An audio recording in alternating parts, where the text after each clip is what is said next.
power of the rut. If you watch my video last year, that's the same clump of trees that I videoed that buck and that doe in, and all those other bucks around. Out here in the wide open, he just standing there looking at cars as they go by. Shoot me! Shoot me! Why? Because there was a doe in there. I knew there was a doe in there. So I drove down, turned around, come back, got off the main road onto a dirt road just to watch him a little bit. I knew there was a doe in there, so I just thought I'll just stick it out, see what happens. There's got to be. And sure enough, she got nervous and ran off, and oh, okay. Bucks are dumb right now. Even the big ones. Yeah. Gotta love it. Woo. Drive around, see if we can't find us another big dummy standing in the open. Get him out of here, man. I don't want nobody driving by and shooting that sucker. Oklahoma opening day is in 6 days. And I want to keep as many of them safe in the woods as I can until then. Well, it's Oklahoma opening day. Supposed to be at work. Made a little call. Not going to be there. I told myself I wasn't going to do that, but I did. On the way in here, seen a good one. Just right down the road here. And the good thing is, he didn't have a doe with him. He's on the prowl. So I'm going to get in here, slip in at the barn.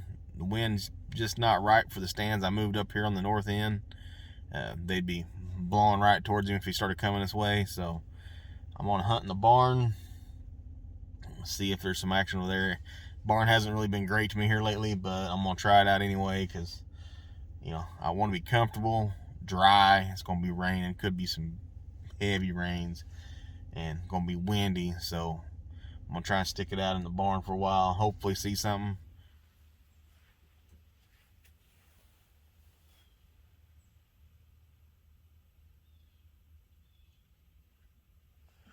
Well, I just shot a pretty good buck. I've never seen this buck before. But my goodness, is he tall. He is tall. I'd kind of given up on the barn today. It wasn't really where I wanted to be. And I thought, man, I'm just going to get out and just walk a little bit. And I got out real quiet. Stepped around the corner of that barn and seen him walking down this road. And I seen them tall tines. I said, that's him. Boom. That's a good buck. That's a good buck right there. Yeah. Well, it's getting ready to start raining. Getting ready to start raining pretty good, so go get the buggy. Boom, baby.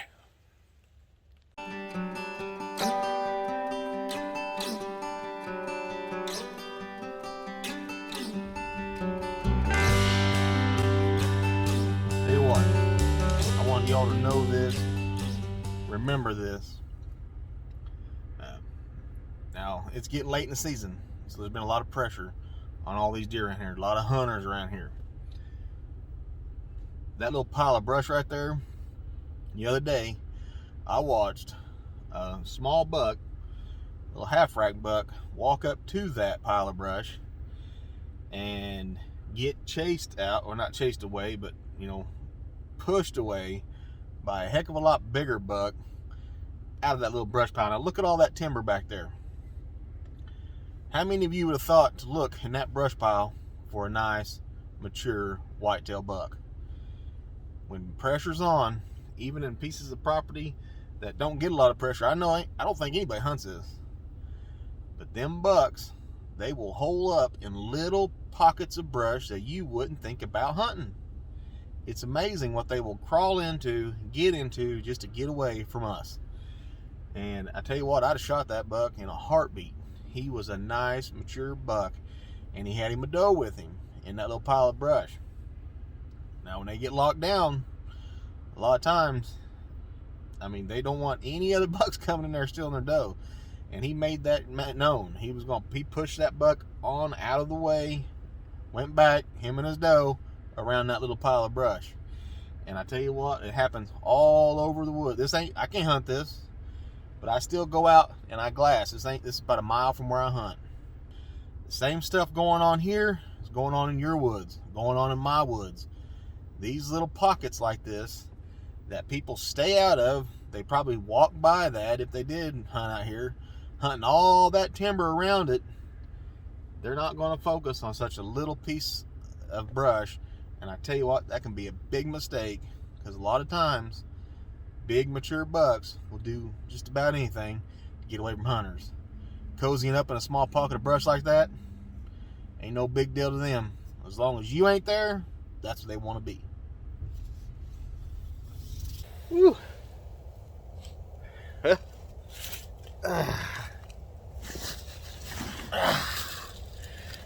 you can see, got a real nice doe here. The 308 done it again. My dad's old rifle. This hunt's pretty special to me. Not only for what happened this morning, and I probably won't share all of it because that's mine, but I better unload this. Just kind of run down here. Didn't really know where to hunt. Yesterday I was coming up the driveway and seen one of my dad's old chairs. In his later years, he'd just put a chair out there and sit, during rifle season, shoot deer. He's a master at it. And this is the first deer I've shot where my dad ain't here. My father passed away the other day. And so this is a pretty emotional hunt. I just was pulled into where we always park. We parked a million times and was late. I could see down the road and out jumped a doe coming from the neighbors onto us.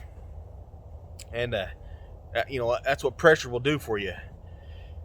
Hunting pressure will bring deer onto you. I mean, like nothing else. They will naturally come this way, but hunting pressure can be your best friend. And I know there's people hunting over there, and I know there's people hunting down here. So the wind wasn't perfect, but I seen them deer come on to me. I seen two does. I don't know if it's this one and then I thought, okay, well, they're going this way. I'm gonna try and get around in front of them. So no filming, just go. Got out, started working my way around them, and I seen her lock up and kind of stand up. I was being real quiet, and at about 35, 40 yards through the brush, I hit her low heart shot, and of course then I seen tails everywhere. I didn't know how many deer was there. It was just, I knew there was at least two does. One of them was a big doe. So this was the one, I guess, that was on point. They all blew out of there. And so I go over there, give it about 10 minutes, found some hair. Blood was sparse. I couldn't believe it for the shot. A low heart shot, I was figuring there was going to be blood everywhere, but it was good blood. So I just stalked up that blood trail real slow. And ended up jumping the deer up here. The group of deer, there was 4 left. I guess there was 5 altogether. Well, they didn't know quite what was going on. They could just kind of hear me. And they jumped over, then turned and come right back to me. And, I got 2 doe tags. I could kill another doe. But I've been so blessed this year. 2 beautiful bucks. 2 beautiful big does now. I mean, I've got nothing to complain about. Going to fill the freezer up.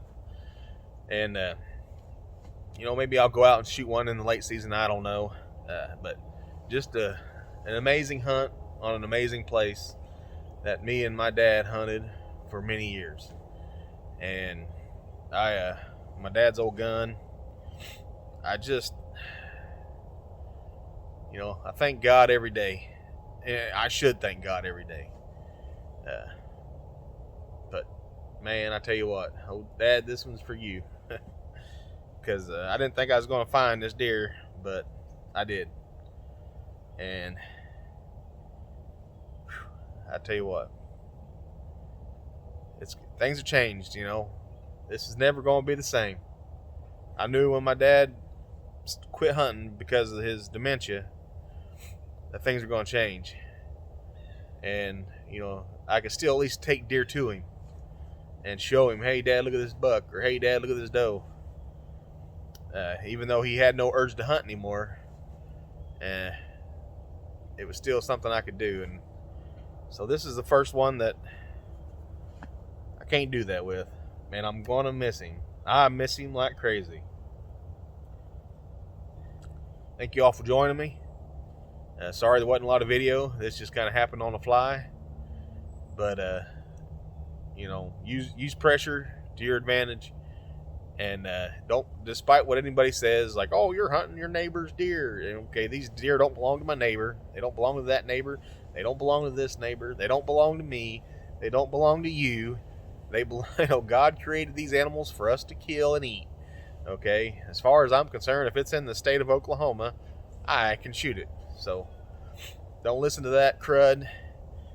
Hunt pressure. Use pressure to your advantage, especially on these last days of rifle season when people are really up moving around, because I guarantee you can put a tag on a really great buck or a really great doe doing that. God bless y'all. I love you. See you next time.